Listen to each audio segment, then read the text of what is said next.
What's going on, Pixel Hackers? Christian Lovrecich from PixlFeed here, and in this video we're going to discuss interest targeting versus lookalike audiences and targeting secrets exposed. But before we get started, make sure to smash the like button, subscribe to the channel, and make sure to watch all the way to the end and the whole video, because I'm going to be dropping golden nuggets and secrets as I go along, and the biggest secret of all towards the end.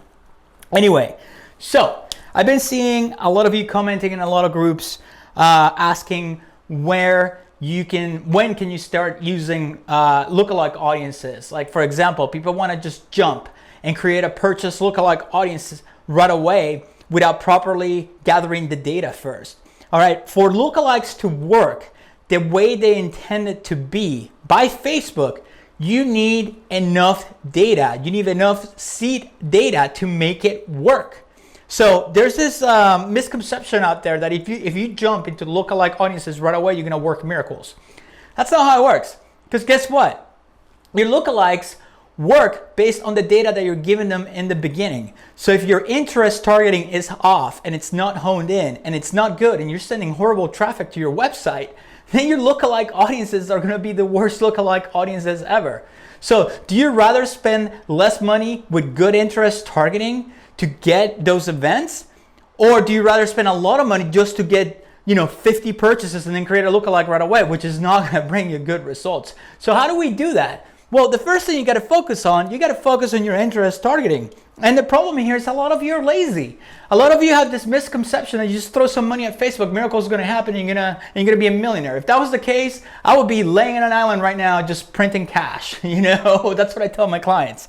So, I mean, don't get me wrong, I do pretty good, but it takes work. It takes a lot of work. So when it comes to interest targeting, the way you can make interest targeting work is by knowing how to create the perfect customer avatar. And this is where you guys don't take the time to do the research and to gather the right interest and do the right targeting to get those results. I have campaigns where I'm getting better results just with interest targeting than with lookalikes.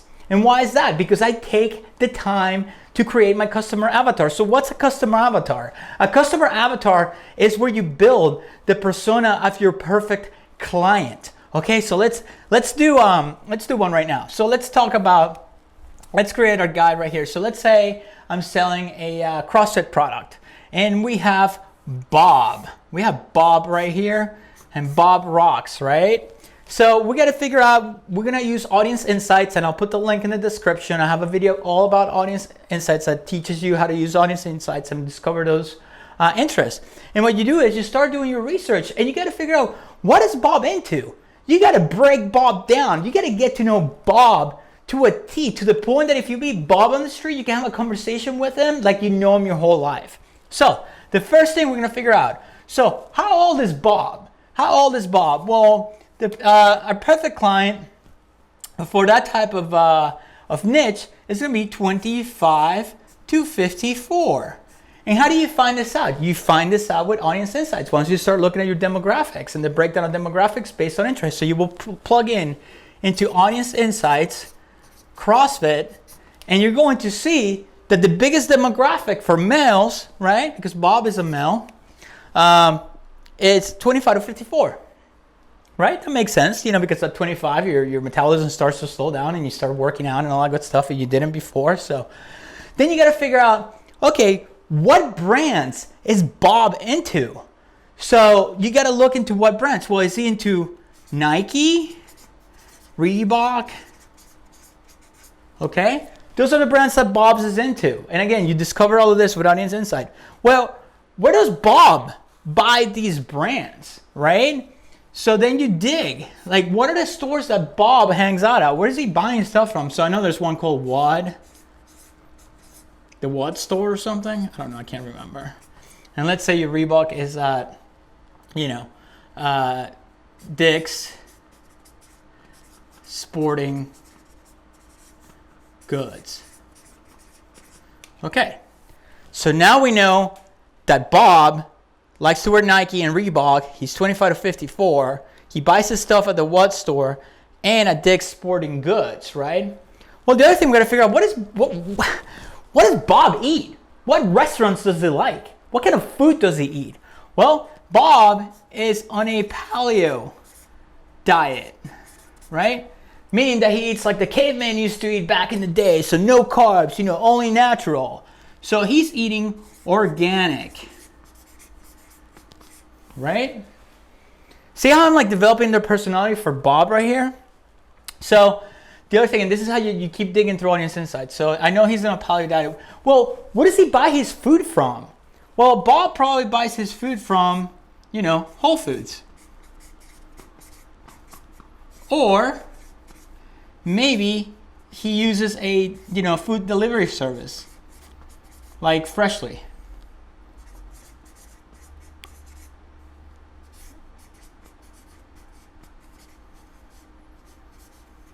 Right?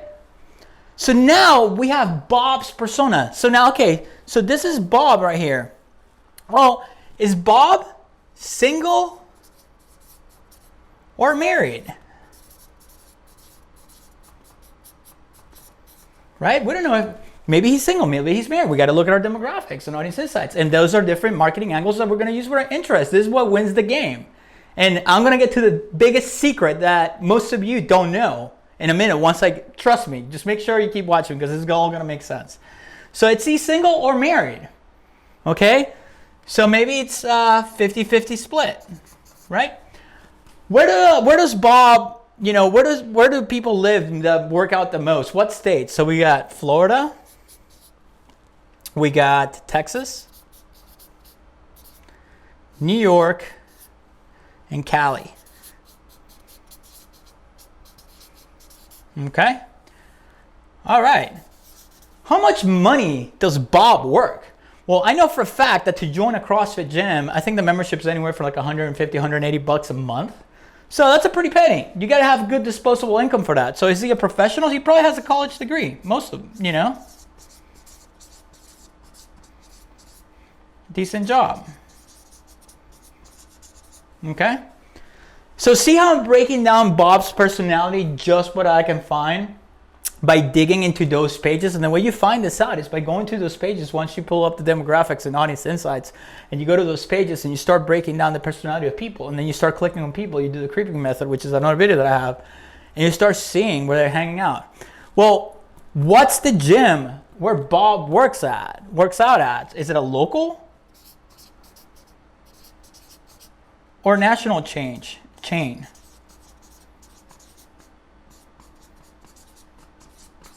Okay, these are questions that we need the answers to. You got to figure this out. Okay, so that's that's so dumb. That sucks. Anyway, so now that I have this information, after I took hours of doing research, I'm gonna do my targeting. So how am I gonna do that? I'm going to create a campaign or multiple campaigns with different marketing angles based on the interests. All right. So I know for a fact that Facebook loves broad audiences. The algorithm has gotten so good that the bigger the audience, the better it performs. All right. You can even go wide open. And I'm going to explain to you why you can go wide open once you figure out the super golden nugget at the end of this video. So you can start creating your campaigns, and you can create one that just targets, you know, people who like Nike, you know, Reebok, and that's it. Then you create a second ad set, which is just the stores they purchase at. And then you create a third ad set based on diet interest. Okay? And then you create a fourth ad set on maybe the local, national, not local, but I would do it just on national. This will only work on national because you need a broad audience. So you will just do 25 to 54 and the name of the national chain where they work out. So that's going to be your 4 ad sets. Well, and then most of you are probably sitting here thinking to yourself, so like, that's nothing special. That's like the same crappy, you know, generic interest that I have. But here's your golden nugget. And this is straight from Facebook. Not only your interest determine your targeting on your assets and your campaigns, but guess what? Your creatives dictate the targeting as well. Why is that? Because when you create an ad, Floor, let's say you have a video of, Bob working out, lifting weights heavy, right? Or you have a picture of Bob doing squats and killing it. What? Right? Or you deploy a catalog, a collections ad where you have your products here and here and here, right? Or if you deploy a carousel ad with just your products, guess what Facebook does? Hold on. I don't know, whatever. You know what? Guess what Facebook does? The algorithm, when it comes to Facebook, they can scan the picture and see what the picture is. Is it a guy? Is it a girl? What's the age? Are they holding something? Are there products in the background? What are they wearing? Right? Well, that was supposed to be a video, but let's say this is the video. So this is the video. What are they doing in the video? Are they in the gym? Are they not in the gym? What's the audio say? Is there a narration?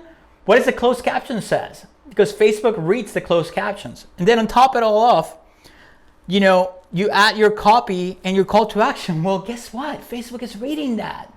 So they know what you want. They know what you're selling. All right? Collection ad. What is a collection ad? A collection ad is just a different format for your phone that showcases your products. And guess what? When you have a Pixel installed, Facebook gets similar information, similar data from all the other information they have, and they know, we know the person that buys these type of products. So we're going to send those type of people. That's why now you have that little box that says expand, targeting on its own. Let Facebook do its thing. Same with the catalog. Facebook has access to everyone's catalogs. So they know the type of people that are buying these type of products because they know what those products are. So guess what? You can go wide open, and I dare you to do it today. You can go wide open. No age demographics, no gender, no interest, nothing. You just click that little expand by on its own, and conversions purchase, and just let it run. And guess what? If your creative is good, you're going to get sales, right? Now, if your targeting is on point, it's going to be 100 times better, right? So if you take the time to combine all of this and take your time, with creatives, you're going to get results. That's why I barely focus on lookalikes. And that's when you start getting your quality traffic in the beginning, and you don't care about how many events you're hitting because your interest audiences and your campaigns are bringing you sales. I'd rather spend my time creating an interest audience that's highly targeted based on Bob's avatar than create a lookalike out of like 50 purchases. There's no data. Facebook has to multiply that data by the rest of the country or the world. And then as soon as you do that, it's dissolved. It's like making, tea. And, you only put like a little drop of sugar like this big. And well, what happens? It dissolves. The more sugar you add, the sweeter it's going to be. Or the more tea you add, the more tea, more dense the tea is going to be. So you get what I'm saying? Once you start bringing the quality traffic from the quality interest that you put together because you took your time in doing the research, then you can start deploying your lookalikes out of that quality traffic. So sure. So wait until you hit a bare minimum of 500. But ideally you want 1,000. There's a reason why when you go to the audiences section of your business manager, the number is 1,000. They'll show you the size of the custom audience once you hit 1,000 or above. There's a reason for that. Facebook is not giving you that information because they just picked that random number. That's the number they think it's the bare minimum to get some decent results. Does that make sense to you guys? I hope this is getting through your head. Let me know in the comments, right? So when you do that, that's when you start getting results. And this is the other mistake that I see everyone make. As soon as they start making lookalike audiences, they stop using interests. Well, guess what? guess what? If you stop using interest audiences, you have no fresh blood coming into your store, to your site, or whatever. So Facebook just keeps regurgitating the lookalikes, the same lookalikes over and over and over again, and you're not giving them new signals, new behavioral signals, new interest of the people that you want coming back to your site. So it's always going to be the same, just going in circles. It's like you running around in circles like or a hamster in a hamster wheel. You're just going like this. You always have to have some interest coming in and bringing you some audiences. Another golden nugget for you guys when you're doing interest targeting is to mix it with behaviors. So for example, I know for a fact these two behaviors work like gold. Your conversions are going to be a little bit more different, but guess what? They work like a charm. One is you mix your interest with frequent travelers. Because people who travel a lot for work, they don't have time to go to a store to buy anything. So guess what are they doing most of their shopping? Online while they're traveling. All right? There's another behavior. Online shoppers. Well, guess what? If you mix your interest with somebody who's into online shopping as a behavior, Facebook knows they do online shopping, guess what? You're most likely to get those results that you're looking for. So there's a reason why targeting works so well. But trust me when I tell you, you always want your interest targeting going on. And make sure when you're using interest targeting, all your audiences are 1 million up above. Guys, I hope this video helps you. Please let me know in the comments if you have any questions. Support the channel by clicking the links in the description below and click one of the boxes right above me to keep learning, keep moving on, and I will see you guys in the next video.